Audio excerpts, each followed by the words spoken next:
তোমাদের মনে কখনো না কখনো এই প্রশ্নটা তো এসেছেই যে মাইকোপ্লাজমা নাকি পিপিএলও কোনটা সব থেকে ছোট সেল।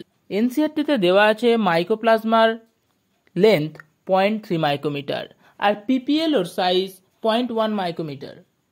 তাহলে সব থেকে স্মলেস্ট সেল তো পিপিএলওর হওয়ার কথা, কিন্তু মাইকোপ্লাজমাকে স্মলেস্ট সেল কেন বলা হয়েছে?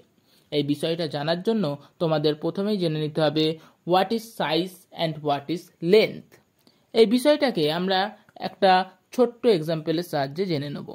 ধরো এই পেপারটা একটা সেল, পেপারটার এইটুকু অংশকে বলা হচ্ছে লেন্থ, এবং পেপারটাকে আমি যখন মুড়ে ভাঁজ করে নিচ্ছি তখন সে যেই জায়গাটা দখল করে আছে সেই জায়গাটাকে বলা হচ্ছে সাইজ। অর্থাৎ লেন্থ হচ্ছে বেশি এবং সাইজটা ছোট।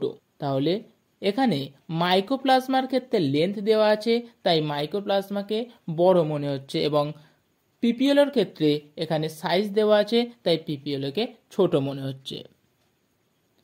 কিন্তু মাইকোপ্লাজমাই আসলে স্মলেস্ট সেল হয়। একটা কথা জানিয়ে রাখা ভালো যে পিপিএলও কিন্তু ওয়ান টাইপ অফ মাইকোপ্লাজমা।